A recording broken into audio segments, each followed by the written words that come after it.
हत्या का मामला दर्ज किया गया था अज्ञात के विरुद्ध। कांड की गंभीरता को देखते हुए इसमें पुलिस अधीक्षक महोदय द्वारा एक एसआईटी का गठन किया गया था, जिसका नेतृत्व मेरे द्वारा किया जा रहा था।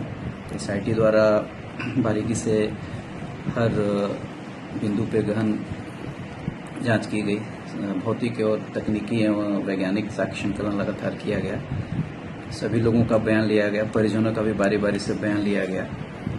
बयान लेने के क्रम में सभी लोगों के बयान के बाद शक के आधार पे जो मृतका थी उनकी बड़ी माँ यानी कि चाची, जिनका नाम हैरून निशा है, उनके बारे में देखा गया कि उनका जो स्टेटमेंट था वो बार बार वो बदल रही थी।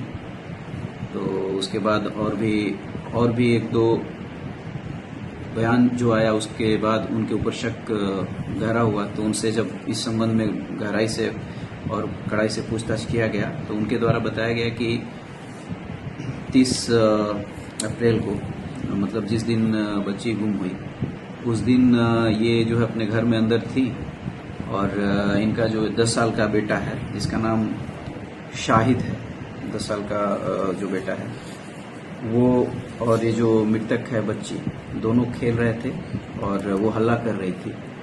हल्ला करने के क्रम में वो आई हैरून निशा, और उनको जो है गुस्सा आया और जो बच्ची है उसको पीछे से, जो मृतका है, पीछे से उसके पीठ पे उन्होंने आवेश में जोर से धक्का दिया, थप्पड़ मारा, जिससे वो मुंह के बल गिर गई। मुंह पे उसको चोट लग गया और चोट लगने के कारण वहां पे वो बेहोश हो गई। जिसके बाद वो देखी उनकी चाची के आसपास कोई नहीं है। उसके बाद उन्होंने उसके शरीर को लाके घर में एक जगह छुपा दिया। छुपाने के बाद उनको लगा कि अगर वो जगेगी और वो होश में आ गई तो मामला खुल जाएगा। उसके बाद बच्ची को उनके द्वारा गला दबाते हुए उसकी हत्या कर दी गई। उसके बाद जब रात हुआ तो वो घर के पीछे ही एक नलका है, वहां पे मृतका का जो घर है उसके पीछे, वहां से एक मच्छरदानी का टुकड़ा उन्होंने उसके गले में और मुंह में बांध दिया और उसके बाद एक खुद उसको लेके मक्के के खेत में छुपाने गई। उनके द्वारा बताया गया कि छुपाने के क्रम में जब वो जा रही थी जहां पे उन्होंने शव छुपाया, तो उनका एक चप्पल जो है वहीं पे टूट गया, जिसे उन्होंने चप्पल खोल दिया था।